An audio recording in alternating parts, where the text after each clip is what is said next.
And with that, as Dr. Narendra rightly said, that there is a gentleman out here who has been very encouraging to N-Cube collaborations. And more importantly, he's been a visionary in this space.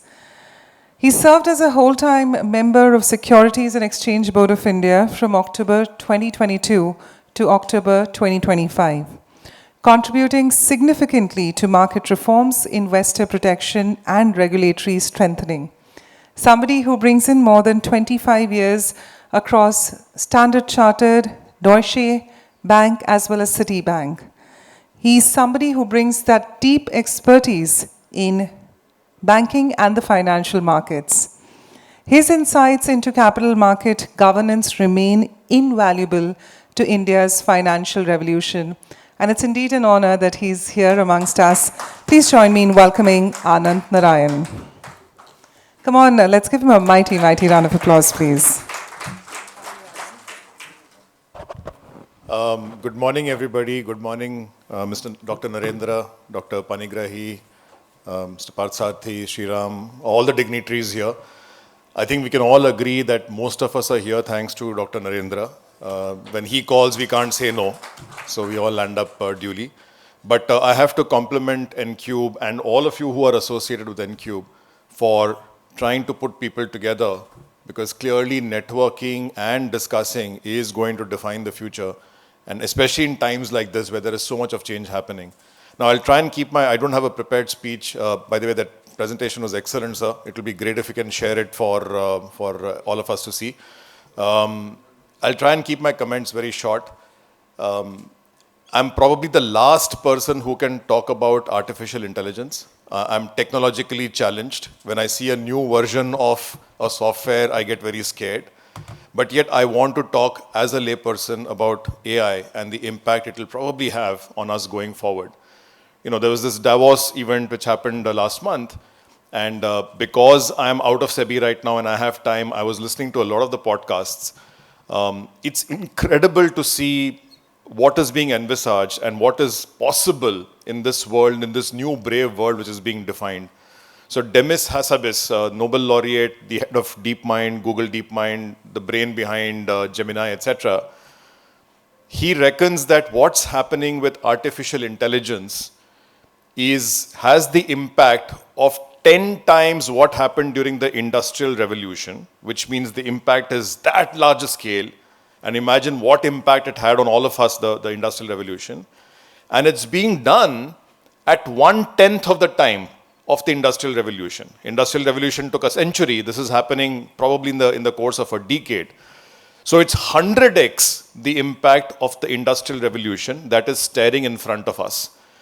Now, by the way, if you listen to people like Dario Amodei, the Anthropic CEO, his vision is even more stark. He's saying that in the next 2 years, 50% of white-collar jobs may be extinct, given what is happening with AI. Now, of course, we have to be careful. Many of these entities like Anthropic are coming with an IPO very shortly.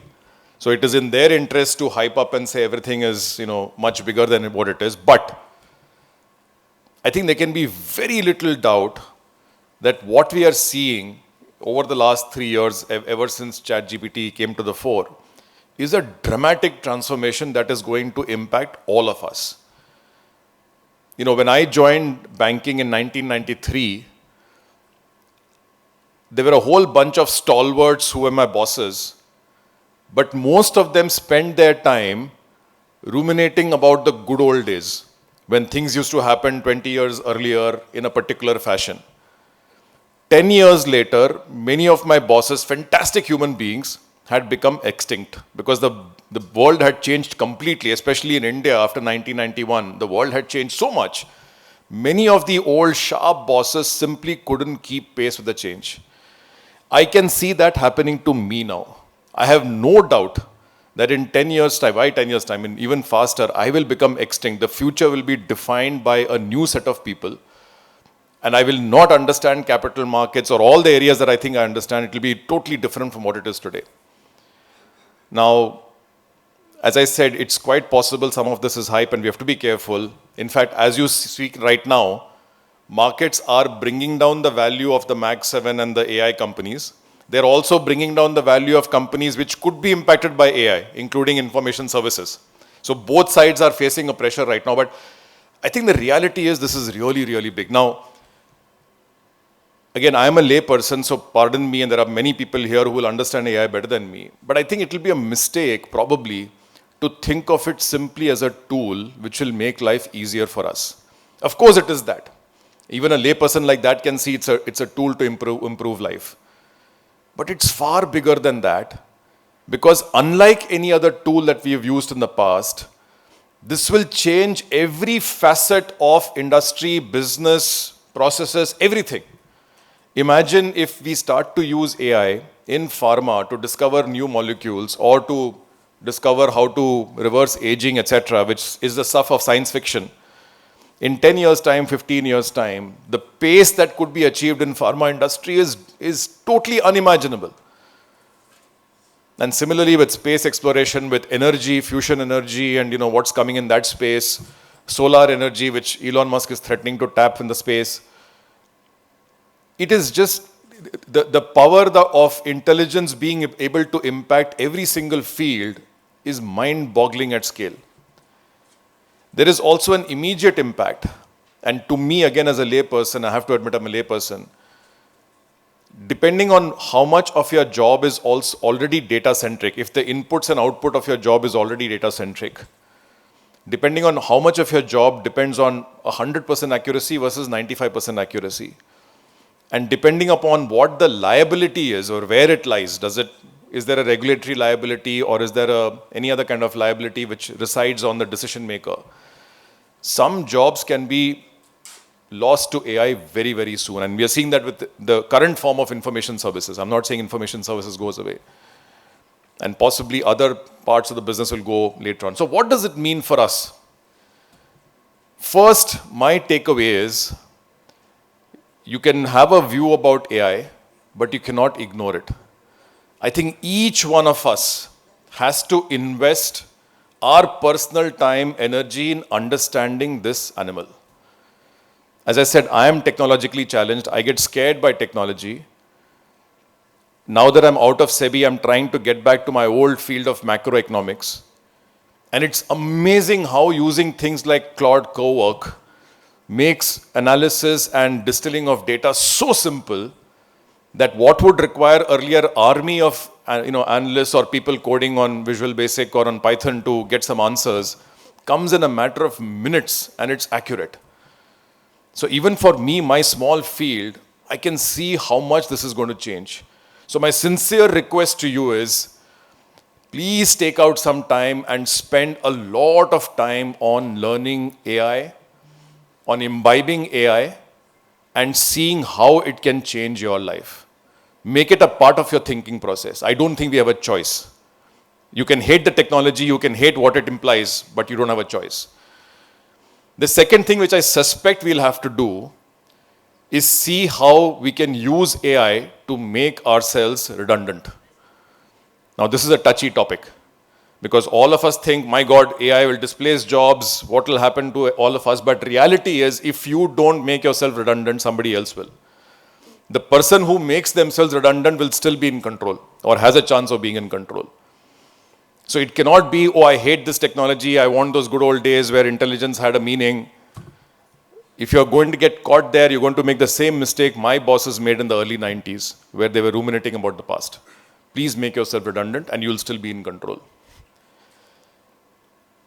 From an organization perspective, this is for the individual perspective. Please seep yourself in AI. And the beauty of AI is it does not require learning Python coding or Visual Basic or any of that. This is as interactive as you can get, like talking to a human being. From an organization perspective, and I think what Dr. Panigrahi said so well, we've got to start defining the future rather than reacting to the future. Mike Carney said this at that famous Davos speech. If you're not at the table, you're on the menu. It is exactly the same from our perspective. as far as this technology issue is concerned. If you are not defining the future, you are going to be eaten up by whatever comes out in the future. Now, here is the beauty. While it is also possible and probably likely that the large people will benefit with their size and the ability to make large investments, AI fundamentally is also a huge force multiplier for MSMEs, and I know Dr. Narendra is very passionate about MSMEs. It's also a huge force multiplier for MSMEs and for individuals. As I said, with AI, I'm able to do the job of a 100-strong research analyst team. There is no reason why each one of us cannot work with AI and actually multiply our productivity and thinking in a big, big way. You have to do the same from the organization perspective as well. You have no choice but to invest in R&D, and to invest in thinking deeply about how AI can change your world, and not worry about your next quarter results or next 1 year results. You have to worry about how you shape the future going forward, because your industry is going to be impacted. It doesn't matter what your industry is. It is going to be impacted over the next 5-10 years. So there's this, at least my small take. In the 20th century, towards the end, we used to hire for intelligence. In the beginning of the 21st century, especially in areas like information services, we were hiring for efficiency. You brought in a large number of people so that you could throw people at the problem. Now I think you have to hire for agency, which means you have to hire for the ability to combine intelligence with thinking about the future in ways that have not been thought through and defining what your opportunities look like. You know, when Apple came out with the iPhone, that was a fantastic piece of technology, but Apple did not envisage what the apps that could reside on that Apple technology actually ended up at. The real power came in all the apps that have been designed and now reside on top of that iPhone technology, or now other technologies as well. Using this AI, I suspect if we use our agency powers, we will design the layers which could reside on top of this AI and define the future, in whichever way the future develops. Finally, if you're all literate on AI at a personal level, if you're all investing in AI at a technology level in the organization, we will also be having the ability to determine many other things going forward at a country and at an international level. Because this technology is the stuff of science fiction. It has the power to create a completely dystopian world. Read Yuval Noah Harari and he'll tell you about singularity and what could happen. Or it could create a post-scarcity world where everything is abundant and where we start wondering about how do we now pass our time. But that entire journey from here to what we define as the future has to be done by intelligent people who are aware of the technology, who are imbibed in the technology, and then can shape the arguments, the political arguments around it. So I'm sorry to talk so much about AI when I don't know about AI myself, but I genuinely think we are at the crossroads of what could shape the future going forward. We have to do ourselves a favor and immerse ourselves in this technology, whether we love it or hate it. And I think the force multiplier it can be on us and on the country and on the world as a whole is just immense. I will leave this as points to deliberate for Dr. Narendra and all of you for the going sessions. Wish you all the very best and look forward to hearing about the results. Thank you so much.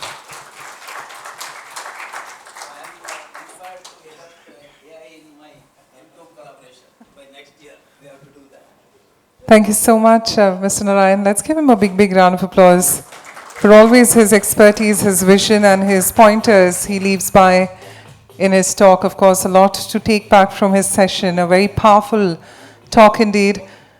Thank you, Mr. Anand, for joining us.